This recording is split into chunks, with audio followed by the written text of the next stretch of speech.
Hi everybody, this is Barry Schwartz from the Search Engine Roundtable. This is a Search Buzz video recap, our weekly recap of what news happened over at the Search Engine Roundtable over the past week. Today is Friday, June 18th.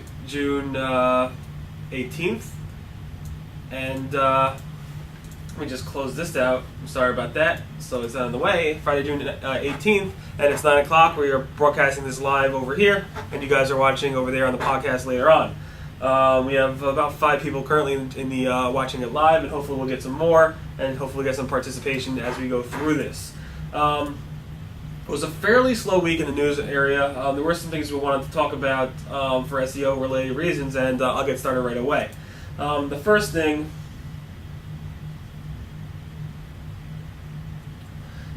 that came up this week was that I saw a webmaster role thread linking to a presentation done by Yahoo, where they were Yahoo and Microsoft were talking about transition period and timing for that. This is something they released this week. This is something they released this week over at over in the Microsoft Yahoo transition, the SearchAlliance.com site, and what it talked about was the U.S. and Canada transition phases.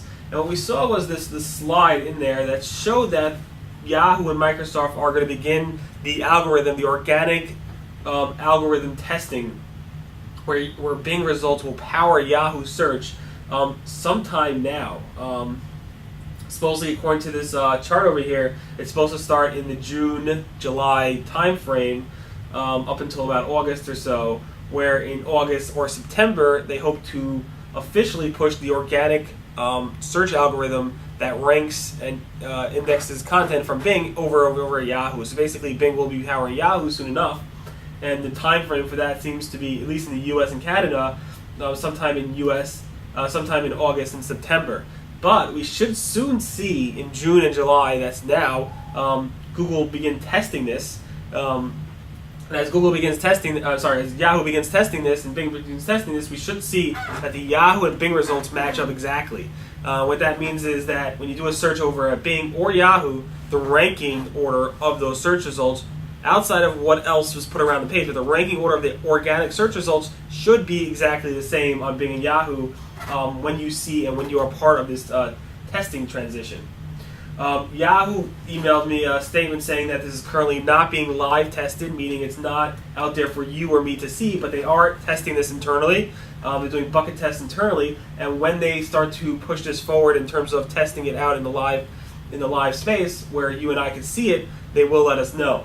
But right now it's not being tested, but it has to start being tested soon, I believe, and hopefully we'll begin to see it soon. Again, timing is they're going to be testing it now. They're testing it internally now. They are going to be pushing a test live sometime in the next month or two, and then they're going to start to transition over to the new Bing-powered Yahoo search results in August, September. Again, this could all be pushed back at some point later on.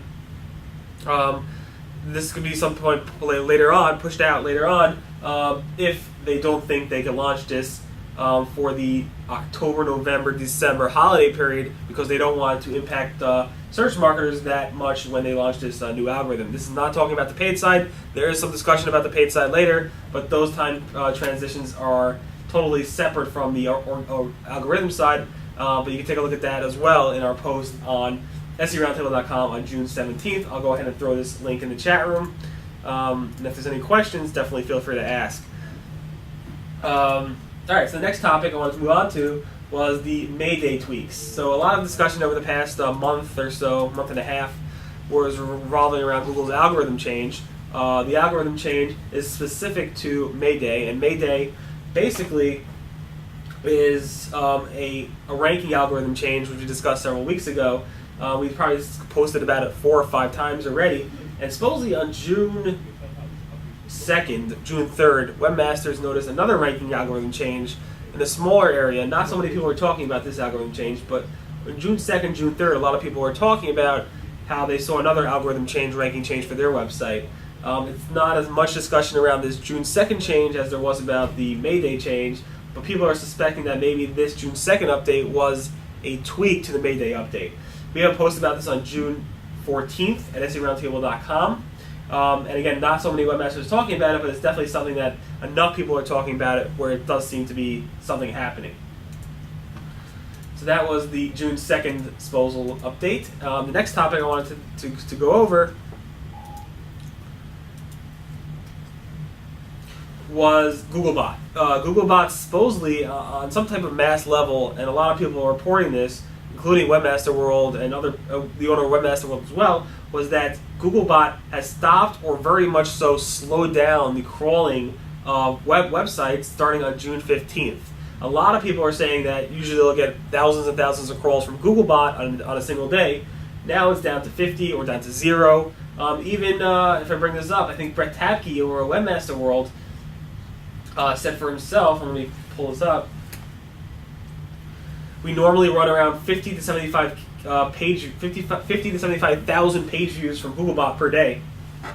He said in the last 2 days, yesterday or 2 days ago, it was 5,000 page views from GoogleBot. So something has slowed the crawling. John over at Google said maybe it's just he basically didn't admit to anything going on. But obviously, I think something is going on with GoogleBot, at least over those past 2 days, June 15th, June 16th, and June 17th, that GoogleBot has slowed down the crawl rate on certain websites. Hopefully this has been fixed, and hopefully we won't have to worry about that in the future, but we'll see. The next topic is related to 404s. And as you know, Google Webmaster Tools has released a new reporting feature in Google Webmaster Tools called 404 like pages, 404 like content. This was released last week or 2 weeks ago, and we discussed this. Basically, these are soft 404s, basically 404 pages that do not return a header status of 404, so they return a server status of 200. So we reported that GoogleBot has some issues, or Google has some issues figuring out what real soft 404s are, because a lot of people are saying, hey, Google is actually saying my real pages that are really active are reported as soft 404s when they shouldn't be. Google said they're actually working on fixing that. Honestly, that concerns me a lot. The reason it concerns me is that if you think about it, Google is showing us a report what they think are soft 404s. Obviously, they've been tracking what they think soft 404s are for a really long time now. Now they're actually displaying it to webmasters. The issue is now that webmasters are able to see it, they're able to say, hey, Google, this is actually an issue. Google, these are not 404 pages. They're not even soft 404 pages. These are real pages. I don't know why you are reporting these as soft 404 pages.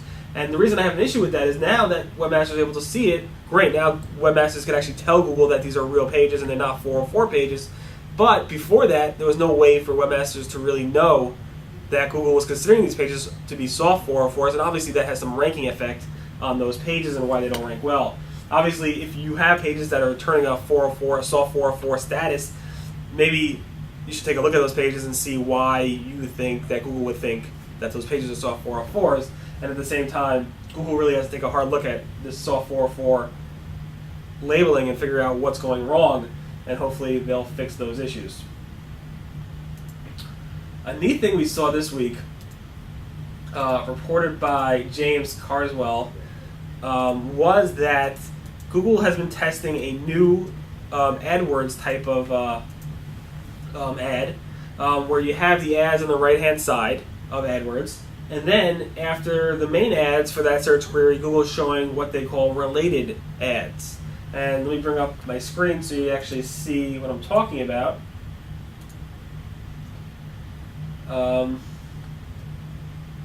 If you see that over here, but this picture over here, you have the main ads coming down the pipe, and then you have several more ads under that pipe, which basically shows related to cheap London City Airport parking ads. So basically, Google's saying, all right, we ran out of ads, or we think that these related ads related to the search query, but not exactly to your search query, are useful for you as a searcher.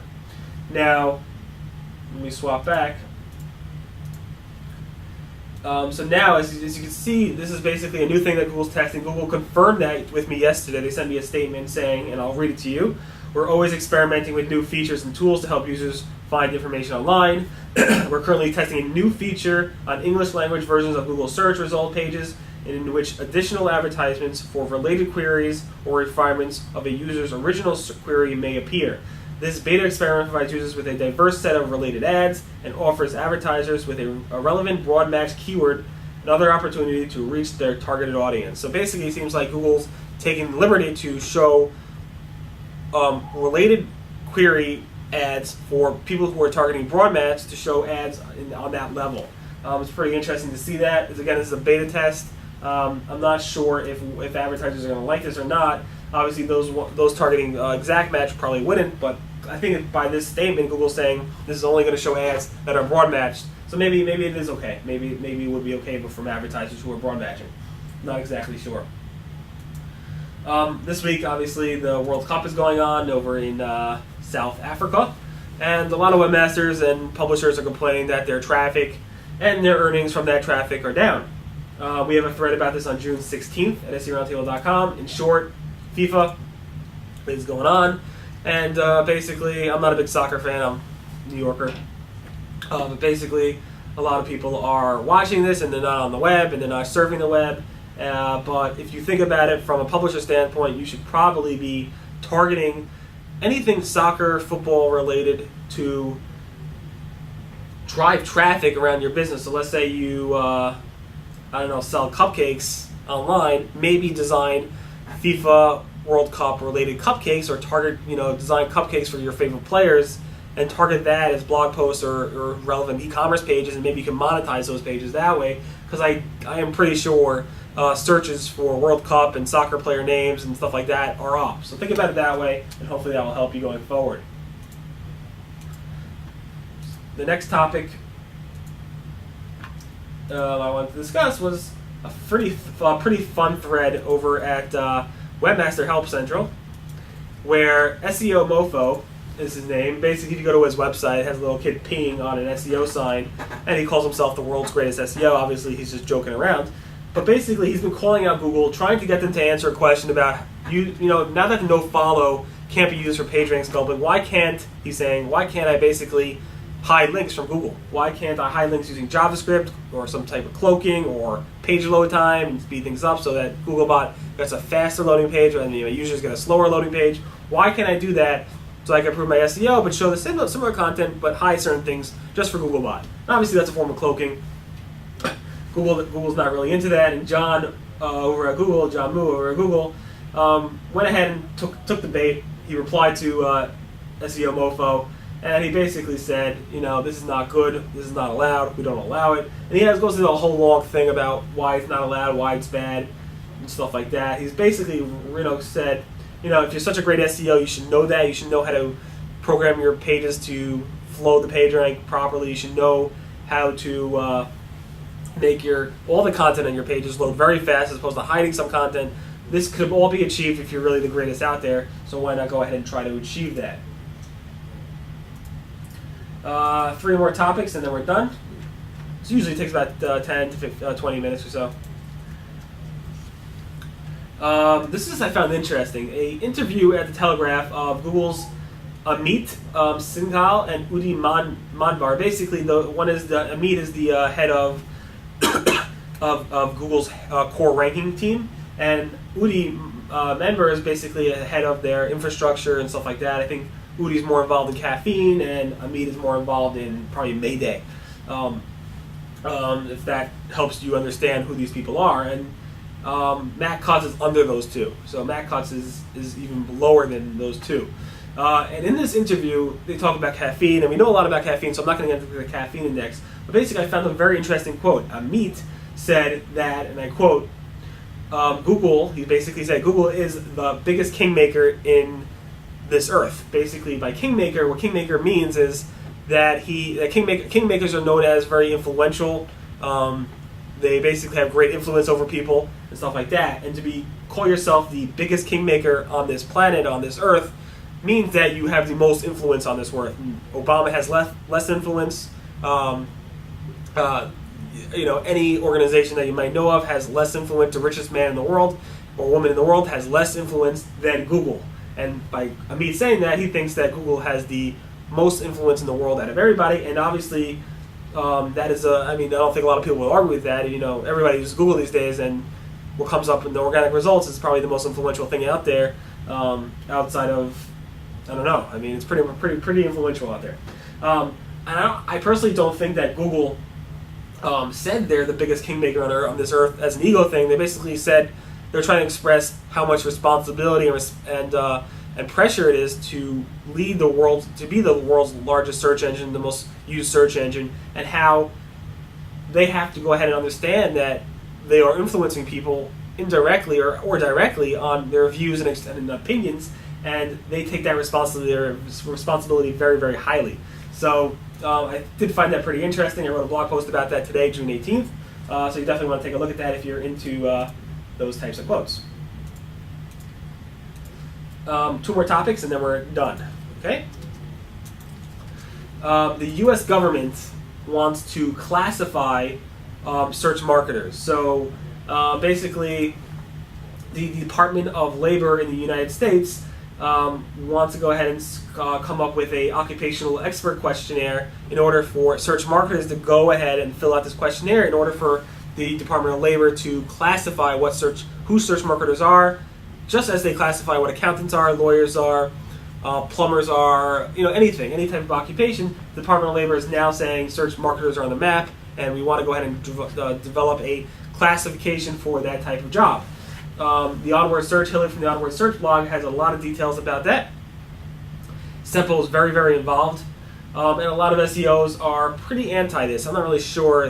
Gypsy over in the chat room said, well, they want Sempo to ... Some peeps I know are entirely comfortable with that. Yeah, people are uncomfortable with that because that means we're more on the radar. More regulation might come out in the future. Who knows? Government works very slowly, so it's very hard to know what type. Obviously, accountants, lawyers, even plumbers, they have regulations, but I don't see this industry being regulated too much in the near future. It just shows that our industry is really maturing, and going forward, obviously, a classification is going to help that maturity, and eventually it might lead to some type of standards or some type of regulations by the government, which I honestly think could help make this industry more reputable. But obviously people disagree with me. It's a pretty heated topic, obviously. We have several comments in our June 15th post, and if you want to take a look at that, you can. Again, June 15th at SEOroundtable.com. The last post is logo related.